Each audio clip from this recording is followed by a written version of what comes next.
আরে তাহমিদ ভাই 8 লেভেলের প্রাইম পেস হলো আইডি কই ফাইলা? কেন? এটা তো আমার নতুন আইডি, তুমি জানো না? তা তোমার পার্মানেন্ট গেটআপ কই? তুমি পার্মানেন্ট গেটআপ বাদ দিয়ে গুলো কি পরে আছো বোর্ডের মতো? বটের মতো মানে? আরে তুমি জানো এই আইডিটা কত রেয়ার আর আমার এই আইডিতে কত কালেকশন আছে? কালেকশন ভার্সেস করবা? আরে তুমি এই আইডি নিয়ে করবে কালেকশন ভার্সেস? ভাই কি কইতাম। আরে বুঝতে পারছি তুমি ভয় পাইছো, যাও তোমার কালেকশন ভার্সেস করা লাগবে না। বুঝছি আমার কালেকশন তোমাকে দেখাতেই হইব। ঠিক আছে তাড়াতাড়ি শুরু করো, আমি 3বার দেখাইমু, তুমি 3বার দেখাইবা। ঠিক আছে তুমি আমাকে এই যে গ্লাস কি বান্ডিলটা দেখাও। আরে ওটা গ্যালাক্সি না, গ্যালাক্সি হবে।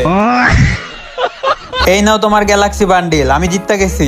আরে এটা তো নীলটা, আমি কইছি লালটা দেখাইতে। তুমি আমাকে গ্যালাক্সি বান্ডিল দেখাইতে কইছো, কোন কালার এটা দেখাইতে কও নাই? হইব না, আমি জিততে গেছি এটা। ঠিক আছে এবার তুমি দেখাও।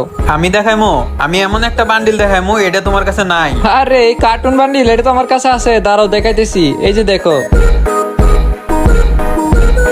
আচ্ছা যাই হোক, এবার তুমি একটা দেখাও। তুমি এবার এই যে কুবরা বান্ডিলটা দেখাও। লল, তুমি আমারে নতুন প্লেয়ার পাইছো নাকি রে ভাই? এই কোবরা বান্ডিল তো সবার কাছে আছে, এই না কোবরা বান্ডিল। ঠিক আছে এবার তোমার পালা। না এমনে তো হইব না, ওরে তো হারাইতেই হইব। দাঁড়াও, এবার তোমার এমন একটা বান্ডিল দেখাইমু, এই বান্ডিলটা তোমার আইডিতে হ্যারিকেন লাগায় খুঁজলেও পাইবা না। আরে তাহমিদ ভাই এসব কি বান্ডিল দেখাচ্ছ? এসব টাকলা ফাকলা বান্ডিল আমার কাছে নাই। এবার তো বুঝতে পারছো আমার আইডিতে কি কালেকশন আছে। Monica que